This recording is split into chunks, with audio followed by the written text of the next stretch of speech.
के दे देगा और एक की कीमत लगती है। तो इसका मतलब क्या है? कोयला तो जल करके बन गया, पर हीरा कैसे बना? तो कहा हीरा जितना ही नीचे जमीन के दबा रहा कोयला, कोयले पे जितना प्रेशर पड़ा उतना ही कोयले के अंदर वो क्या हो गया? हीरा बन गया। हीरा कहीं बाहर से नहीं बनता, कोयले के अंदर से ही बनता है, परंतु उसके ऊपर का जो दबाव होता है, जो प्रेशर होता है, जिसको वो सहन कर लेता है, तब वो कीमती हो जाता है, बेशकीमती, जो मुफ्त में मिलता नहीं है। ऐसे सदगुरु महाराज जी ने हमें जीवन के अंदर वो हीरे जैसा बनाने की कोशिश की है, प्रयास किया है कि हम सब लोग उस हीरे के समान चमके। जिंदगी तो कोयले की ही जैसी थी, पर सदगुरु महाराज की दया और कृपा से हम सब हीरा बन गए।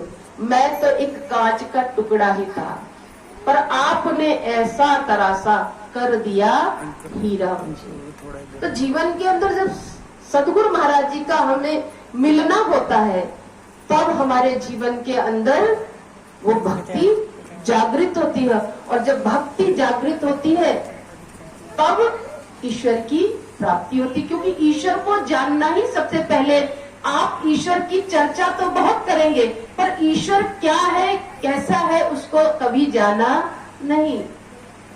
जिसने जो कह दिया हमने वो मानना शुरू कर दिया।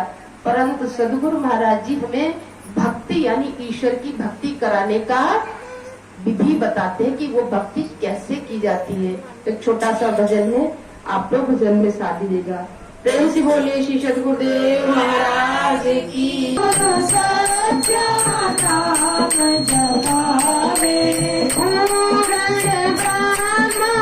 घट में दर्शावे,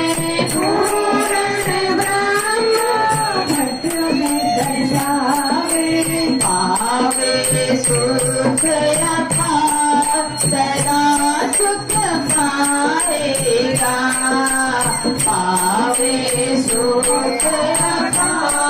सदा सुख पाएगा। सतगुरु के गुण गा सदा सुख पाएगा, सतगुरु के गुण गा सदा सुख पाएगा। सतगुरु दाता सबके स्वामी, सतगुरु दाता सबके स्वामी, घट घट वासी अंतर्यामी, घट घट वासी अंतर्यामी। चरणों में ध्यान लगा सदा सुख पाएगा, चरणों में ध्यान लगा सदा सुख पाएगा। सतगुरु के गुण गा सदा सुख पाएगा, सतगुरु के गुण गा सदा सुख पाएगा। सतगुरु बंधु सखा पितु माता, सतगुरु बंधु सखा पितु माता, दीन जनों के भाग्य विधाता, दीन जनों के भाग्य विधाता। मत संतों का सदा सुख पाएगा, मत संतों का सदा सुख पाएगा। सतगुरु के गुण गा सदा सुख पाएगा, सतगुरु के गुण गा सदा सुख पाएगा। कलयुग केवल हरि गुण गावा, कलयुग केवल हरि गुण गावा।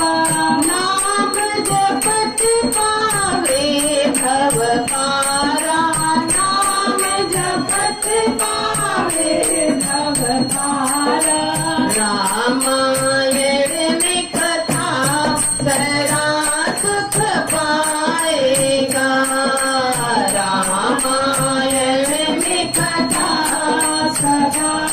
सुख पाएगा। सतगुरु के